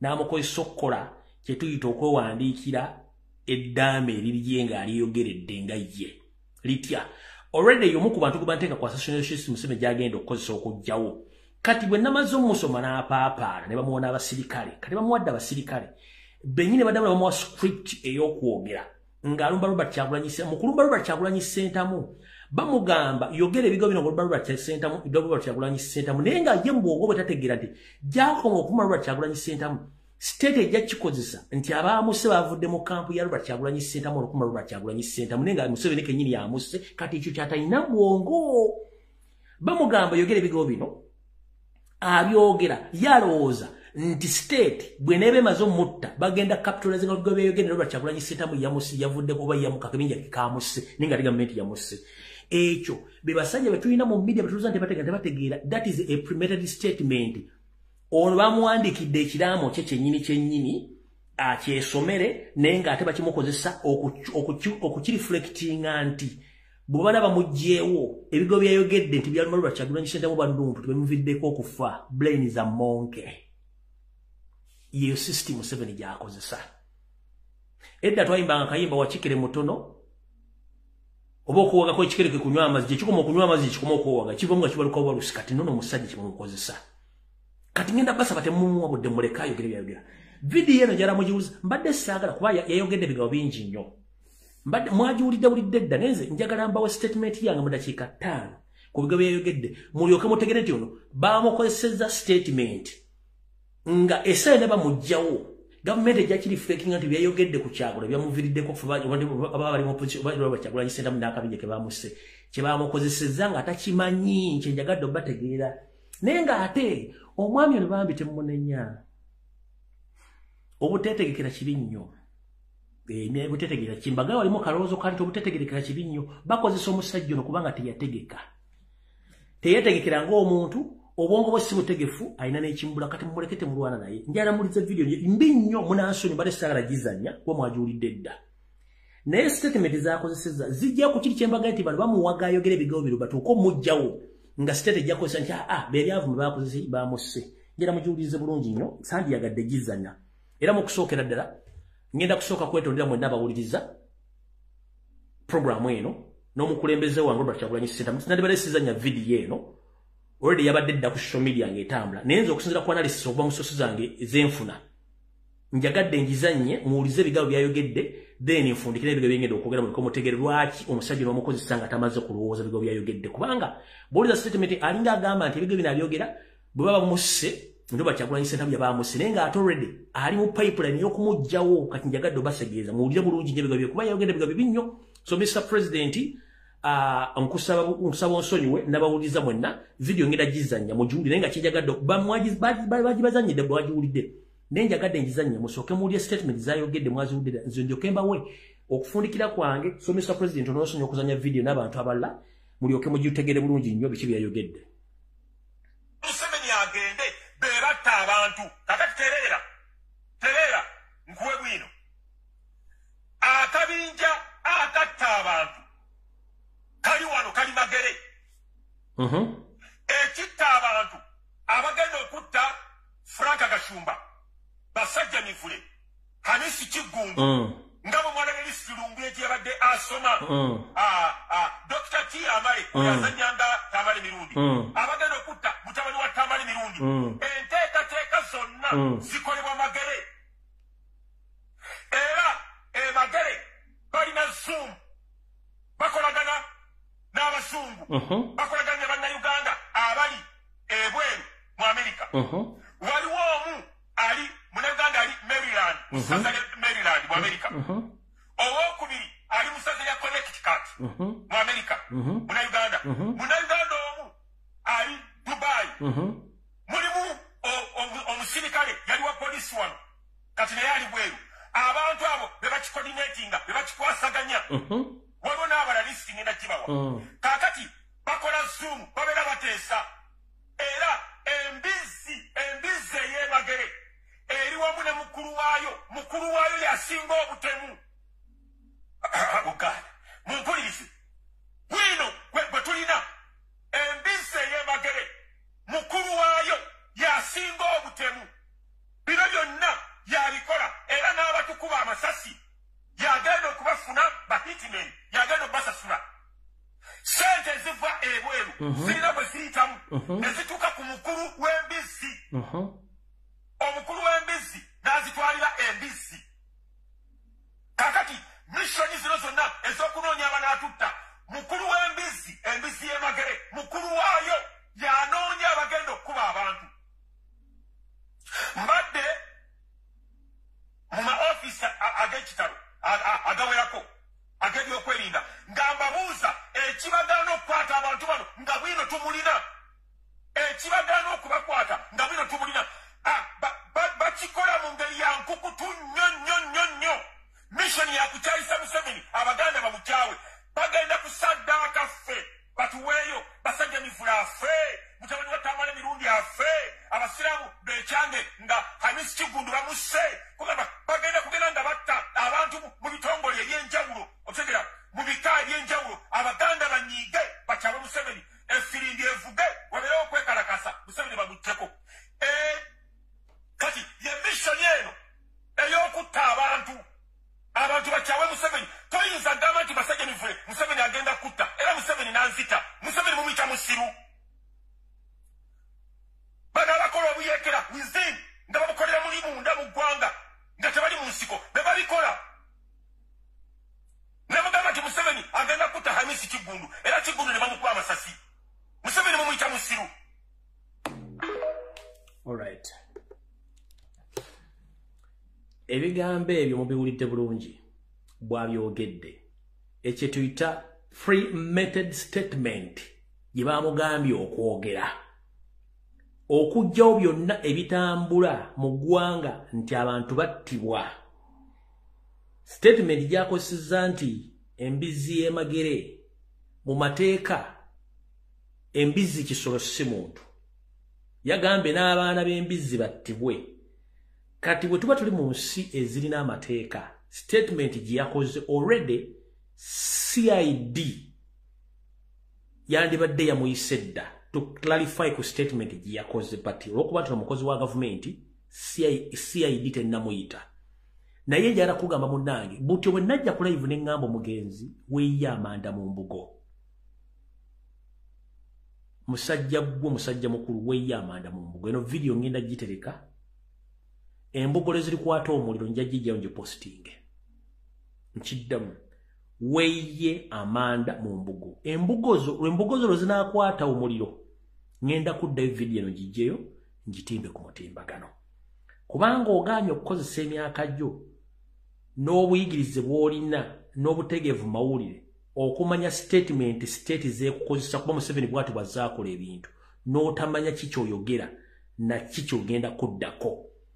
Najja ne nkugamba ng'omusajja ne nkugamba munnaye waliwo olukwe ABCD kati gwe ate bakuwadde scripture endala ogitambuza oyogera ebigambo ate ebikwongera okukunnyikira ddala.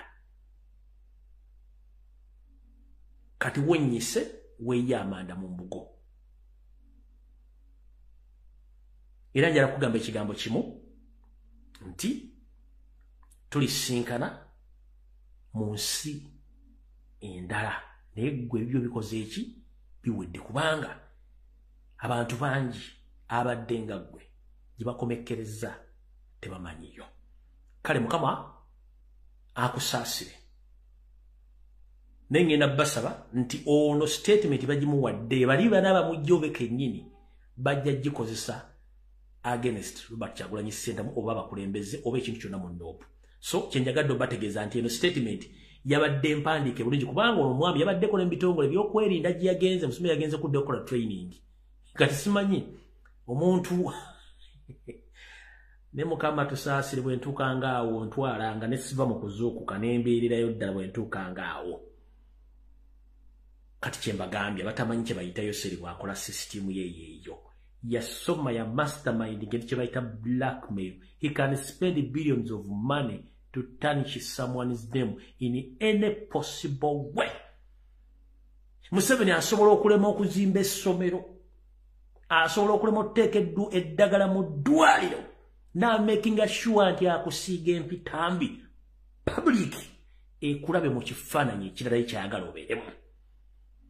Ebigambo Museveni byakozesa ku media nga addressinga abantu aziyita mbizi. No one in Noob has ever called any government official pig. We know it clear that it Museveni, after assassination plots, he comes out publicly and he mentions pigs.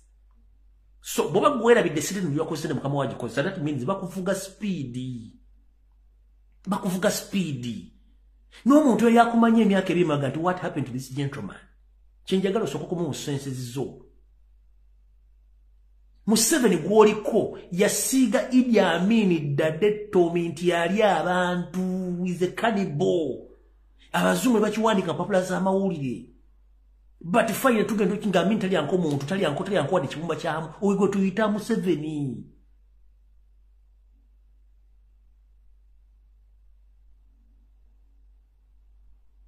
Nagandi Amin yattalu mutamutangako. It was him Museveni who killed gundi nattalu mujala n'umu. Ate kyotamanyi Museveni akutta najja mu kuziika oba n'asindika omuntu n'akuwa ababugu n'akiggala. That is him bw'ato bw'akola emirimu gye. But people don't understand him.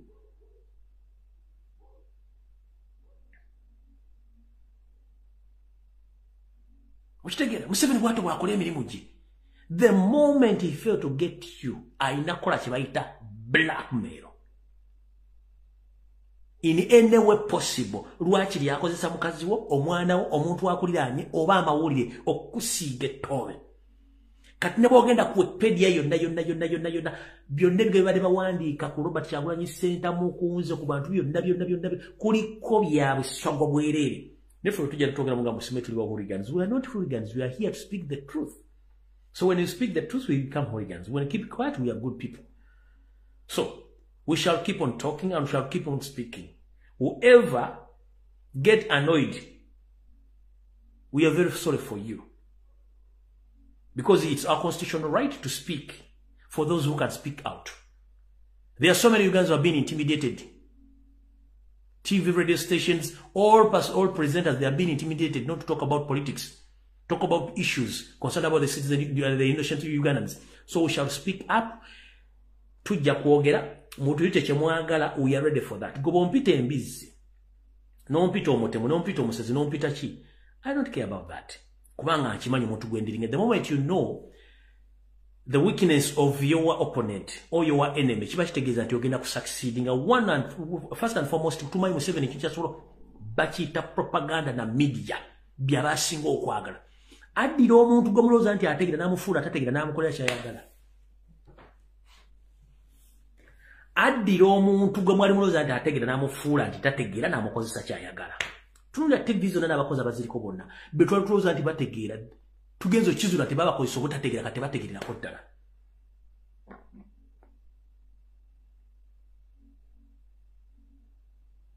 Kati gwe bw'oyitayo ng'oli asomera obuya bamuvumya embizi tonyiiga oye Museveni. Bw'oli nti oye Museveni yemuntu ekisangubira tonyiiga oye Museveni bw'ati bw'akola ebintu bye. N'oli nti gundi oye Museveni bw'ati bw'akola ebintu bye tayagala bintu biteredde. Naye bw'omwogerako ekintu kimunyiiza n'anyiiga n'atugubala n'azimba ebigere n'omubuuza otugubala kiguno gwe munnyo gw'osasula nfe katukuteremu omunnyo oguwulire kati bantu kye batayagala Museveni tayagala muddiza munnyo mu kirozo zaagukuwereddemu. Museveni tayagala muddiza munnyo mu kiro ze wamuweereza akuwereddemu. Ayagala mbu bw'akuwa kiro gwe mwekoota naye ffe tujja kukuwa kiro 5 otuwemu tukuwa 5. Kati ekintu ekyo kibasomeseza ebbanga ddene nti sisitimu ya Museveni eri enkadde ya blackmail yaggwaawo abantu bamanyi kati ne bonoga nti Kyagulanyi musezi si musezi nti musiyazi si musiyazi nti mubbi si mubbi buli kimu kikoze mukikoze kisaana naye kiganye. Kati mukulu gwe nawe ye Amanda mu mbogo bakusaalire tetunajja kukolera naye eno video tegenda sigalayo mu archive tujja jijjayo tugikutira ku mukutu nga gwe kennyini kubanga agenda kubatta talina kyabaagaza. Munnange sijja kulwawo wano mukaba bakumira mpeera tujja kuseka n'olunaku lwonna mwe bali kubeerako mukama bakomere. Neche mba mmanya Uganda eri ku timing bomb. Buli muntu nyweza monno ate musigale ku mulamu tubakutiisa. Ebisigale tujja binyumya olunaku olulala. Mweraba.